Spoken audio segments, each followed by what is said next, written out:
It's the Kyle Hyman Show on Redeemer Radio. This is Kyle Hyman, and joining us for Theology of the Body Thursday is our executive director here at Redeemer Radio, Cindy Black. Good morning. Good morning. What is our topic for today? Well, yesterday I was listening to your interview with Edward Tree, and he talked about how people at the time of Jesus were enculturated with the stories of the Old Testament and the language and events and that were used to convey salvation history, that when they heard things like Jesus carrying the wood of the cross, they would have naturally connected it to Isaac, and that a lot of the things that transpired in Jesus's life, it would have made sense to them, and they would have seen it as a work of God and a fulfillment of the prophets that were foretelling the Messiah. Right. So that got me thinking of, well, first of all, he used the example of how we can be enculturated with, like, music. He used he used song lyrics to kind of connect, that as soon as he started saying them, I'm like, he's talking about you too. Right. And I think about, like, commercials and jingles that we all know the taglines for, and fairy tales that we all know kind of the story. One of our Lenten meditations that came through was about Ring Around the Rosie, the ashes, ashes. We all know those things. We probably wouldn't encounter too many people out and about in the streets that don't know something about the whole Jussie Smollett debacle. My son, when he was 4 years old, he knew all of the Star Wars movies and their subtitles, like, in order. And we would think it was so cute to quiz him. And then I started thinking, if he can know, I think there were 6 or 7 at the time, if he can know that, why doesn't he know the 10 Commandments? Like, he can certainly remember things of God. Right. Like, why don't we put as much time and attention into learning the things that have eternal value, rather than, not saying that the messages of Star Wars can't teach us something about eternal realities, but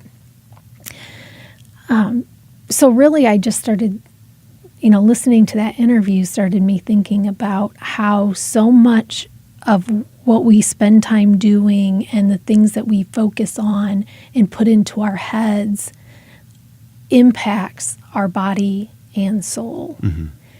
I had an appointment with somebody who does counseling, and she was talking about, like, adrenal fatigue and cortisol and its effects on the gut, just about how stress can lead to all kinds of, like, digestive issues and give headaches and things like that.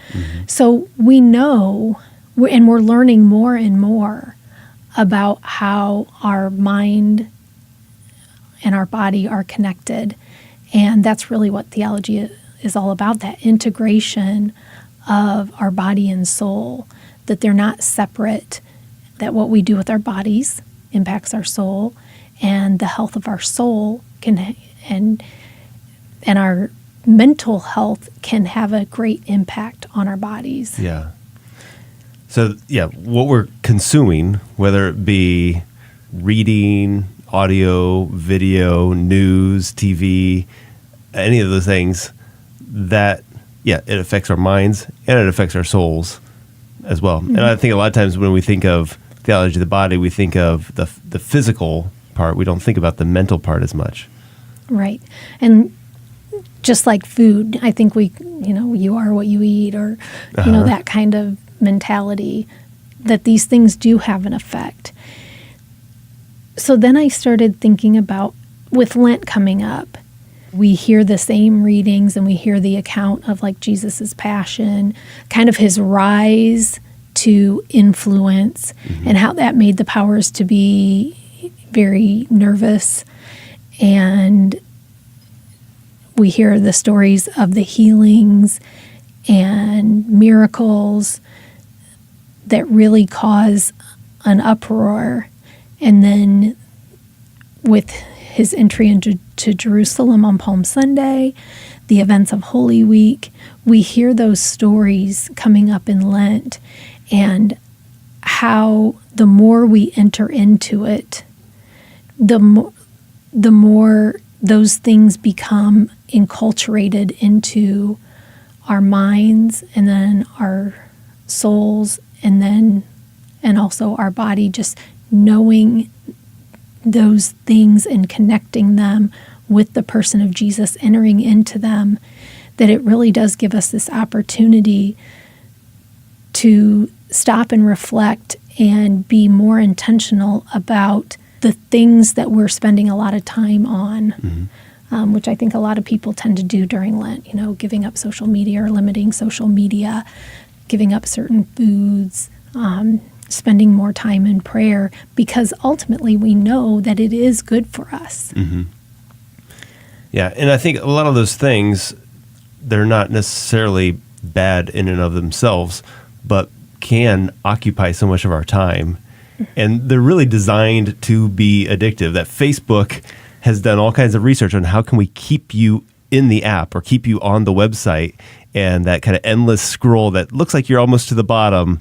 And then as soon as you get there, a little bit more pops up, and there's always something a little peeking out that you don't know what it is until you scroll down and see it. And it's all designed to keep you there, when, sure, it might be fine to be updated on what's going on in the world and your family and friends, to know what they're doing. But is there something better that we could be doing with that time? Is there something that we should be doing, that we were created to be doing, that we're neglecting our family, neglecting our community, or all these opportunities for prayer and things that are being wasted because we're addicted to a game or an app or a website or a TV show or any of those things? Well, and I think we are so quick to see the value in good fictional stories, and there's not anything inherently wrong with that, like you said. But are we familiar with, and have we immersed ourselves in the story of salvation history? Mm-hmm.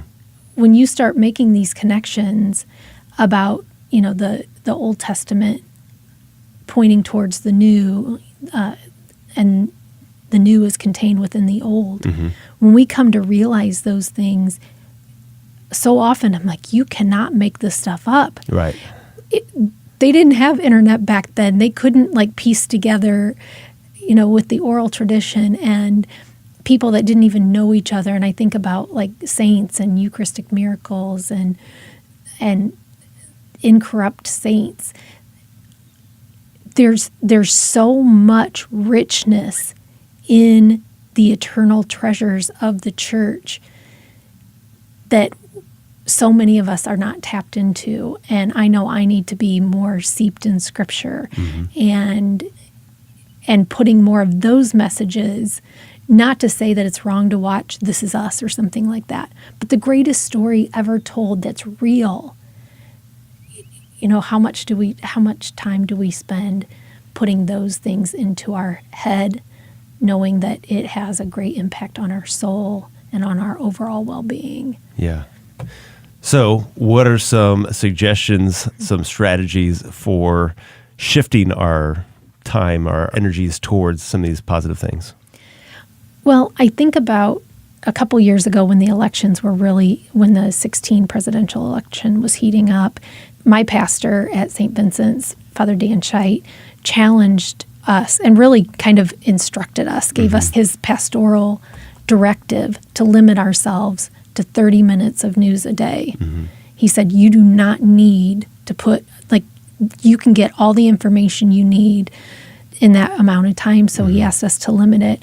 And one of our listeners really took that to heart and actually stopped listening to news in the radio. He spends a lot of time in his car, and he switched it over to Redeemer Radio. And within a week, his wife was noticing that he was more pleasant when he came home. He was more at peace.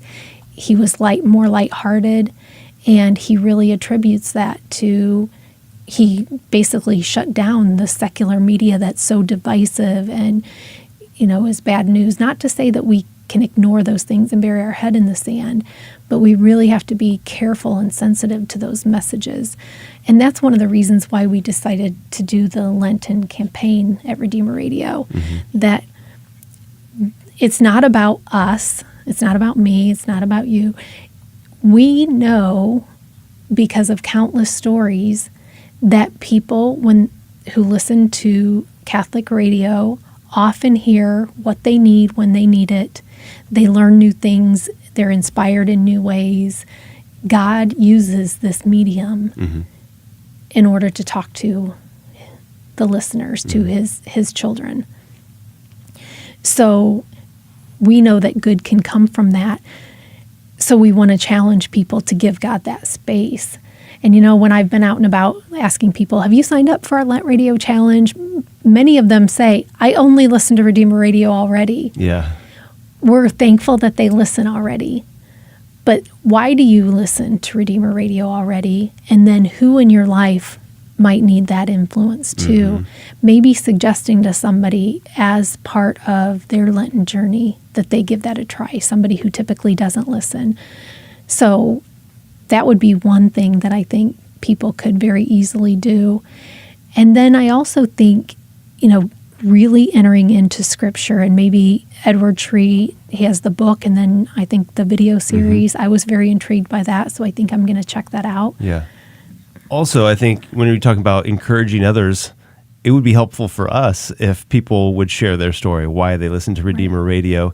And that's something that we can share with others. And that if you wanted to record something and send it in, or just type something up and let us know, you could email show@redeemerradio.com. We'd love to hear your story and be able to share that with others as well. So it is important that we're mindful of how we spend our time and what we're putting into our minds as well as our bodies. When we talk about the food that we eat, and it's a lot of times more fun to eat things that are unhealthy for us. But if we don't balance that with healthy things, our bodies are going to suffer for it, and our lifespan is going to suffer for it. And if we don't think about balancing the trivial information that we're putting in our minds with the things that are really important, then our mind and our soul are going to suffer. So good reminder for our Theology Body Thursday. So thank you, Cindy. Thank you.